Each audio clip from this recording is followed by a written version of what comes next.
Because you have to understand that the technology I'm going to show you is 2 to 3 decades old, but it's what we're doing with it that is changing. Anytime you take the word, put the word personal in front of something, it changes the dynamics of it. So you have to understand computers have been around for they were almost around 20, 30 years before the concept of a personal computer changed everything. Does that make sense? Right? And we're now snowballing as far as our development and our concepts and how we do things. So when I show you kind of an overview, I'm going to talk about how it's going to affect you, how you need to start thinking about it, and how we're going to try to take that to the next level here at Vision Tech. Because I'm more than just learning about using your tools. I think it's great that you guys are smart, you know how to use your technology to do stuff, but we have to do more than that. We have to do more. I want you guys to be the people that start building things that do not yet exist. That's where we got to start thinking. And if you think it's impossible, you're wrong. And I'll try to show you something. So with that in mind, we're going to watch a little overview about 3D printing, which is pretty darn awesome. And I have put together a lot of stuff on 3D printing. Let's just do this.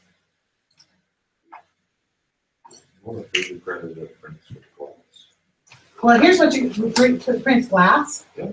There is stuff that prints metal, cement, all kinds of things.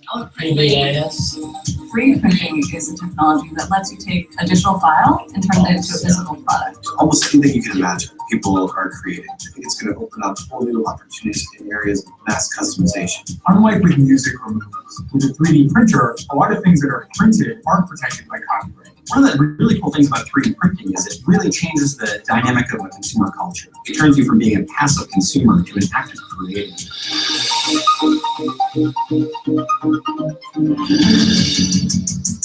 3D printing is this amazing new technology where you can take a 3D digital file and with a click of a button, use that file to create an actual physical 3D part.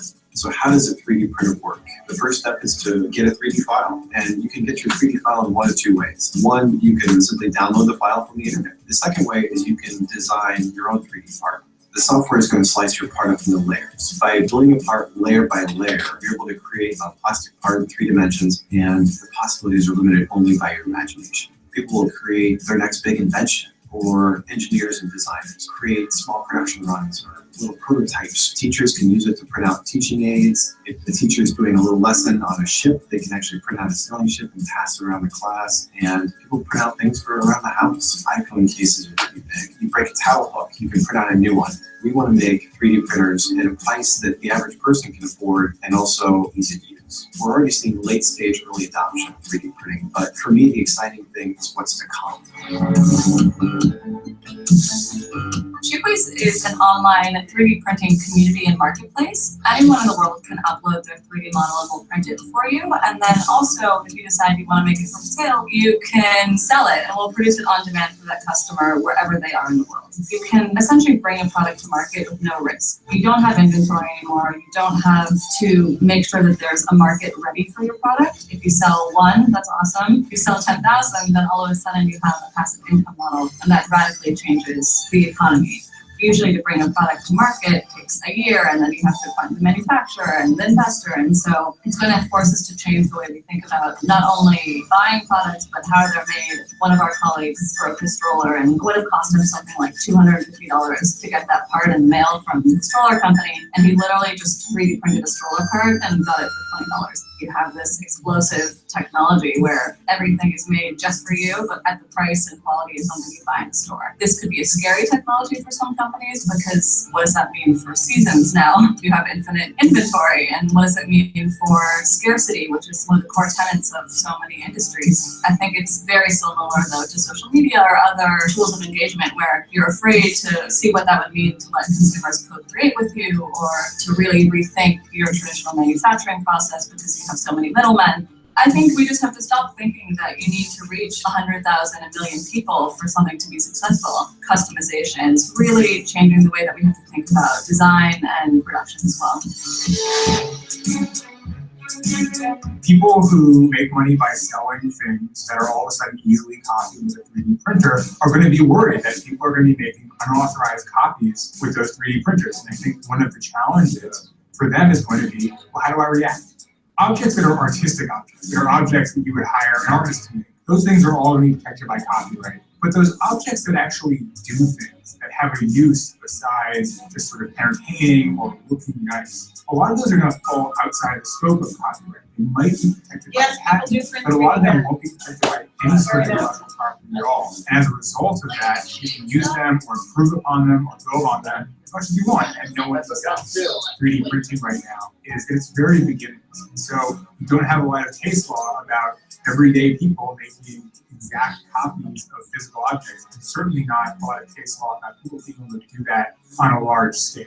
The good thing, hopefully, is that the industries that are disrupted by 3D printing have the model of the music industry to maybe learn from. The music industry, when someone started copying things, decided the best thing to do was take their time and their money and invest it in suing everyone they could find and try and stop the progress of technology. That didn't work very well. And so the hope is that these creators, when they see this new technology, they capture some of the upside and they say, oh, wait, this can change my business for the better. And they do that. It's a hard thing to do, but the music industry has taught us that it may be the thing they have to do.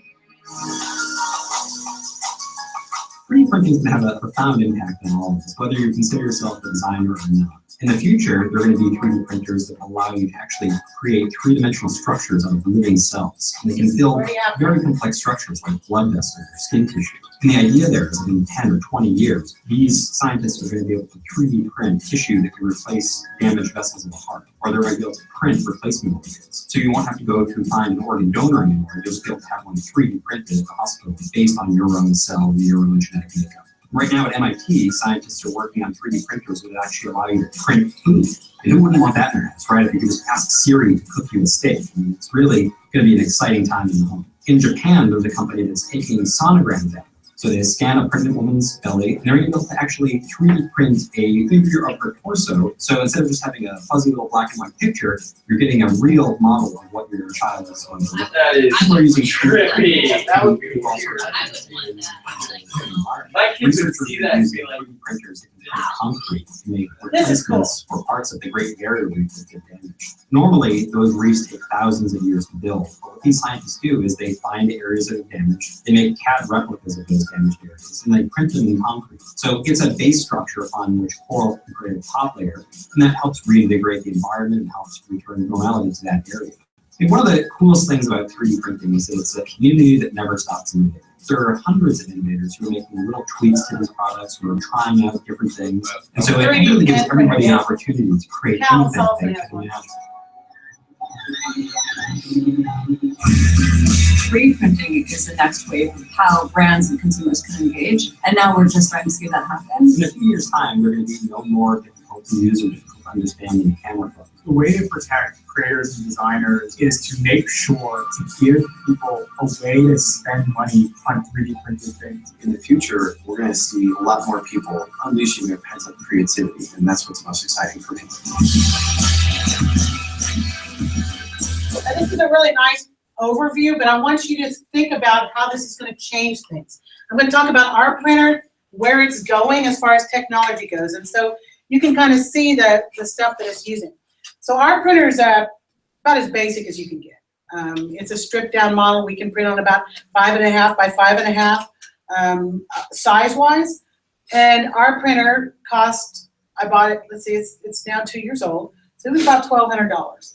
And that's a lot of money, but at the same time, I want you to think that when the microwave kind of was introduced, and you can ask your parents about this, they were very expensive, and not very many people had them, and now you can buy them for like $10 or $25, you know? It's not terribly, it's the more common it becomes, the more easier you're gonna see it integrated. The stuff that this is, and I'm gonna throw this at you, Conrad, okay? The stuff that this uses, a little bit so you can see. It's called PLA, and it's a poly resin material that heats relatively quickly, but at the same time as it cools, it strengthens very quickly. So you can actually design things within it and then execute how it's printed. And folks, I want you to realize how this is changing things.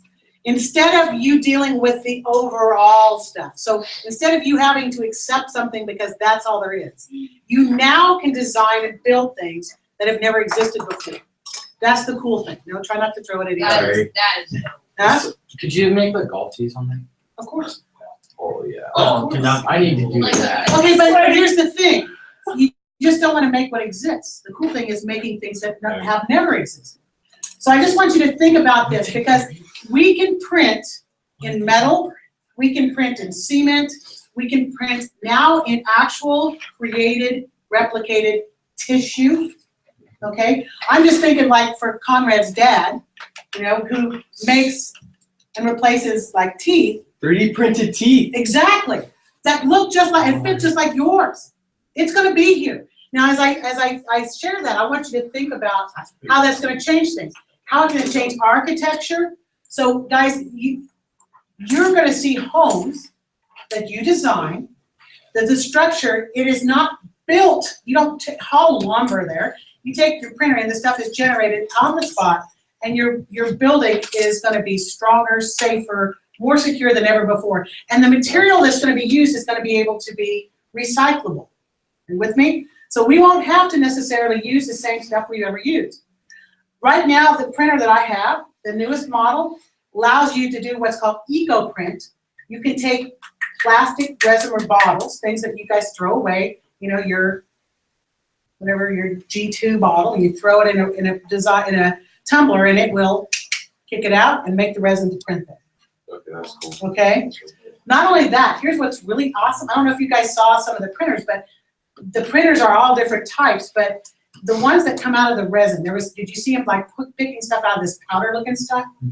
Those are the highest end type of printers. And those are the kind of things that you're gonna see in government institutions. That can print stuff that's strong enough that it'll be stronger than metal, right? So imagine, you know, that's what works for them. That's why the military developed it. You know, they're sitting over in Iraq. You don't want to haul parts over there because there's nowhere to store them. You're in somebody else's country. So you take a really high-end printer with the material to do it. Pentagon says, you know, I'm missing a Humvee part. They send you the model, the piece that you need, and you print it and you make right there on the spot. We will explore and live in space, guys. We will.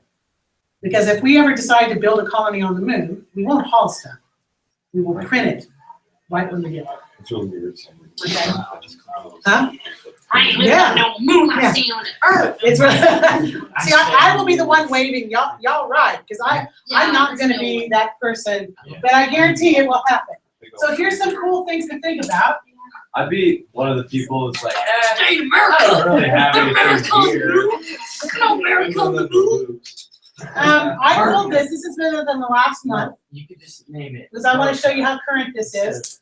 We are already printing and creating stuff genetically that work.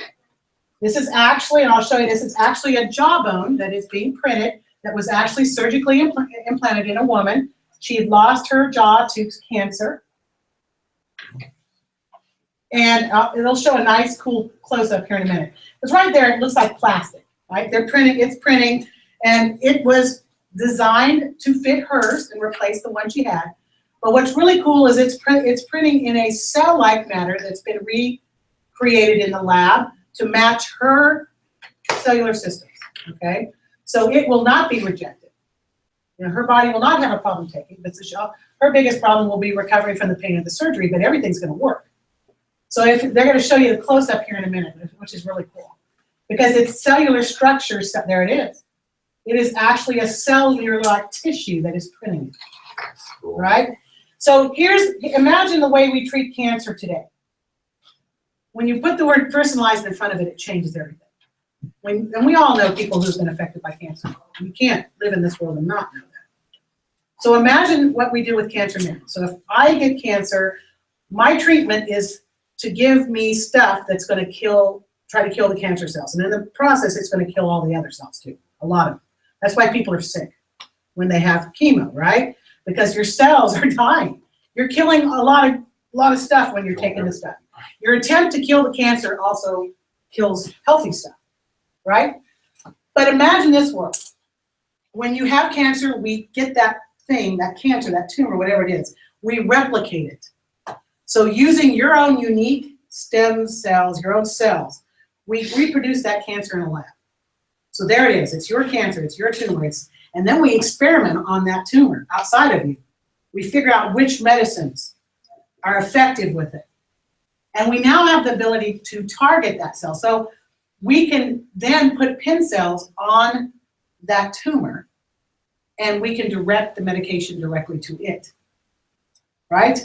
All right, you guys see where things are going. And guys, we're doing that. We're printing blood vessels. We are printing skin. We are printing tissue bone. We are doing that. And they're actually being used. You're not going to see a lot of it, like you won't see people doing that and filming that a lot and putting that online because it's in the beginning stages and, you know, there are such things as lawsuits and things. So, but I will tell you it's happening. It is. It's out there.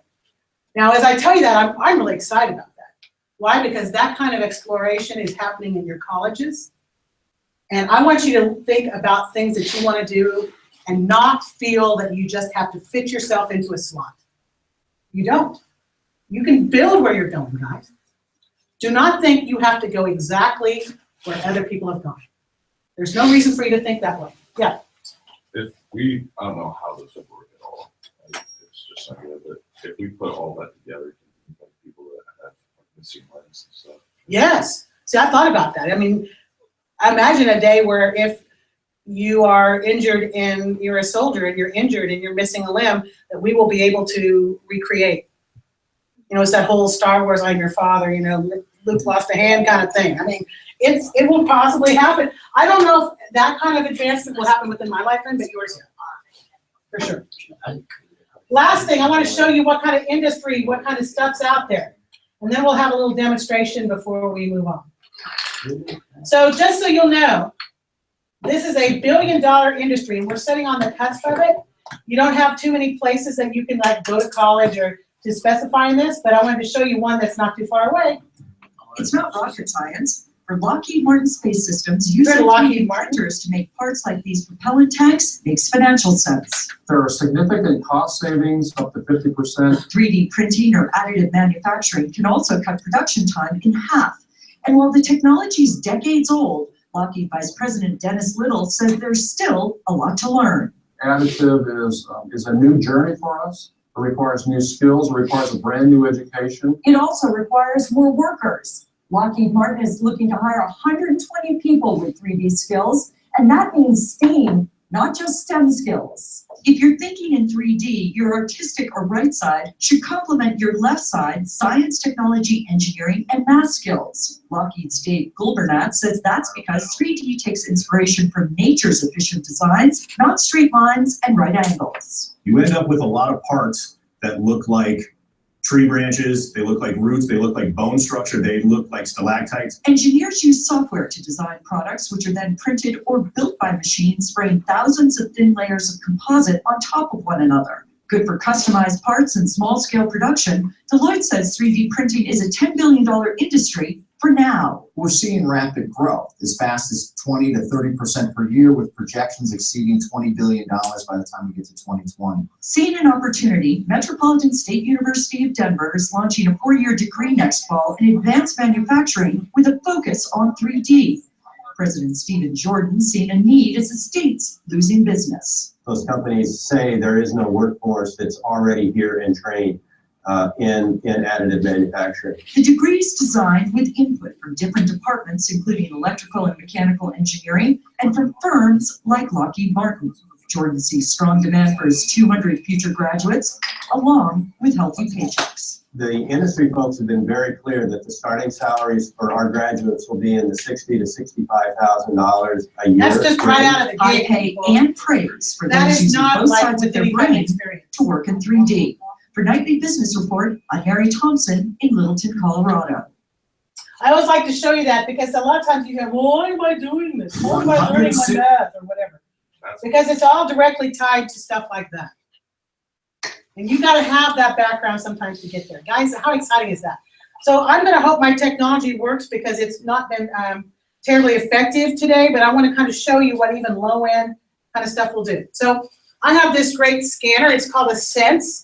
And it basically is it converts anything it sees to digital image. So I kicked this up. It's not been wanting to work for a while. I tried to scan Ross last hour, and it was just cranky for me. It did just I couldn't get it to do a 360 because I want to do a 360. So basically, everything I'm showing you is free software. This is all stuff you can experiment and play with. It's not, most of the good stuff that's out there right now is open source. What this does is it's going to create what's called a PLY file. Perfect. And I did Mona yesterday. Okay, Tristan, come on up here. Yes. Well, this is a Okay, big so- person. We're going to get you back here. Yeah, I'm just going to do, okay, let's see if I focus my right range here. See, it's trying to see you. Okay, so here's what we're going to do.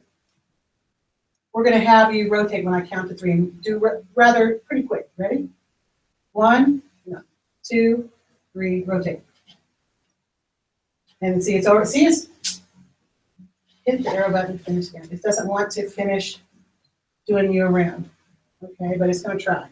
You may have to try it again. See, because we don't have you. Just a weird look at your nose. So I'm going to tell you, let's try again. Let's try again. Let's try one more time.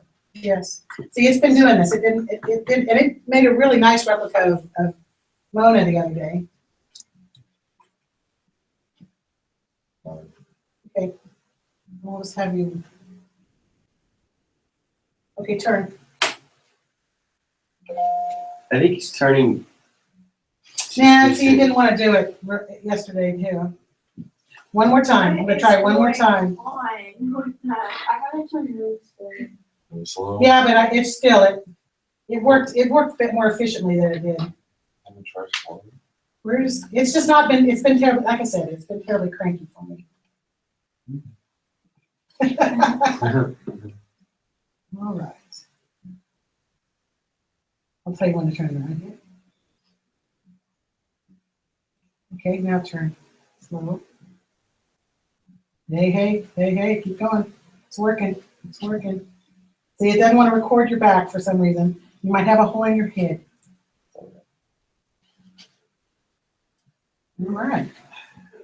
Okay, but it did get you. All right, have a seat, sir. Okay, so basically it's going to create what's called a PLY file. And a PLY file is a digital image file. Come on, work for me, baby, work. I'm going to show you how we can actually modify that if we wanted to have our own replica of Tristan's head. You have to. That's my face. Yeah, his face is a little messed up. You have to practice working with it, as I said. Now, basically, I'm going to save this file and see if I can get it to work. This is Tristan. Notice it's a PLY file. Now, you cannot print a PLY file. You have to print what's called an STL file. And an STL file basically takes any image that you have and it breaks it into stem layers. So I have to convert my PLY file, just like all the things I show you. You can convert almost anything online. Let's just start and then try more. We're going to try. We're going to see what it looks like in the software. We'll be able to spin it. So I'm taking Tristan's PLY file. I'm going to open it. I'm going to upload it. I got to convert it though so it can be seen in the software. This is really cool. Our network's been struggling today. I don't know if you've noticed it. It's just irritating the tar out of me right now. Was there an option to scan objects? Yes. You guys still got one there? Yes. Probably after Katie graduation. But the thing is, what you get is just that shell. But then that's what I'm going to show you is cool is that you can modify all of that. Okay, come on. Go. So what it's doing is it's converting the image into an STL, a stem layer file. And when it finishes up, well, let's hope it works. We are going to go next. And notice it gives us our options. There's a poly file where it is. But we're going to convert it to an STL and hope that it converts and then it doesn't blow up. Because I'm just, as with all things, you have to experiment sometimes and do it over and over again. Yeah. Oh, it blew it up. Okay, well, normally, here's what I would normally do. Normally, it would convert it. I would use this type of software because this is free. Also, we use 123D Design. It's actually, I know, I'll see if I can get it converted. I might try something else. Nope. This is free software. I just want to show you that this is what we design in. We also use Mesh Mixer and several other things, but it allows you to create file sets on an open plane where you add content, whatever that happens to be,